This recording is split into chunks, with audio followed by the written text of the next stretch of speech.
Have you always dreamed of singing better, or simply overcoming the embarrassment of not being able to sing at all? You may have already taken singing lessons with a professional voice coach, but none have delivered the results you've sought. You've tried learning to read music, techniques to control pitch, breathing, general music theory, and more, but you've hit a brick wall at every turn. You ask yourself, why has it been so hard to reach my goal of being a singer? Fearing you'll never ever progress beyond your current singing abilities. I'll let you in on a closely guarded secret. The vocal techniques taught by professional voice coaches are incomplete at best. They're missing a crucial piece of the puzzle, the one piece that will determine your fate as a singer. Without this crucial piece, it doesn't matter how hard you train, how talented you are, how much you practice, or how good your voice coaches are. You will miss the mark and never find the end of the rainbow. To finally hear the words, "You're a great singer." What you're about to learn may change the way you think about singing forever. In just a moment, I'll reveal that crucial piece of the singing puzzle. So I urge you to watch the short presentation and give it your full, undivided attention. Hi, I'm Emily Mansfield, and I'm a professional singing coach who has helped tens of thousands of aspiring singers become good singers, and good singers become great singers with the help of the internet. But my story didn't start here. In fact, I proved to myself long ago, if you can dream it, you can make it so.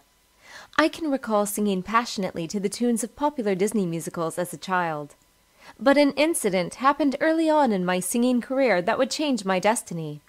During my first audition for a role in a school musical production as a 10-year-old, I remember this like it was yesterday, one of the judges said to me in a harsh tone, "Emily, you don't have the talent or the voice to be a part of this musical. Just go home." Though I felt bitter and disappointed at the time by what he said, I was determined to master the art of singing.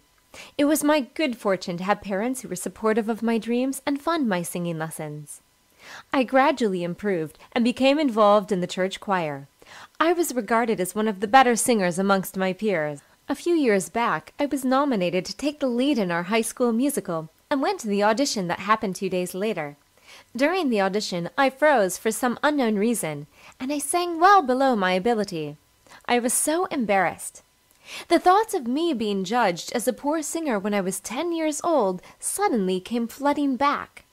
I never felt more insecure and inadequate in my life. I felt like I was naked on stage. I quickly recalled how those vile words sounded, and that sickening feeling has stayed with me all these years, severely limiting me as a singer. It was a major tipping point in my life. This leads me back to the crucial piece of the puzzle I had promised you earlier. Here it is, so pay close attention. All that separates you from reaching your full potential as a singer is located between your ears, aka your mind.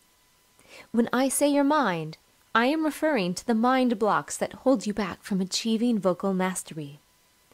If your mind says you're incapable of singing well, it doesn't even matter if you're talented. Your voice simply won't respond. You just won't have the confidence to take on the challenges that will make you a better singer. From my decades of research and experience, the most common mind blocks are: I sound terrible. Others will be turned off by my voice. I can't hit the notes, or I'm always out of tune. Others, like that mean old judge at my first audition, have told me that I lacked the talent, and I believed them. Did you know that even Elvis Presley, the best-selling solo artist in music history, was told by his music teacher that he didn't have the aptitude for singing? And the history-making band The Beatles were rejected by Decca Records at their 1962 audition, stating that they had no future in show business. Yet they revolutionized the music industry. How? By consciously eliminating the negative input from others regarding their lack of talent, and replacing those negative thoughts with the right mindset, which allowed them to grow and flourish into the artists that made world history. The vocal techniques and exercises, along with other important factors, only come into play after you've developed the right mindset and confidence.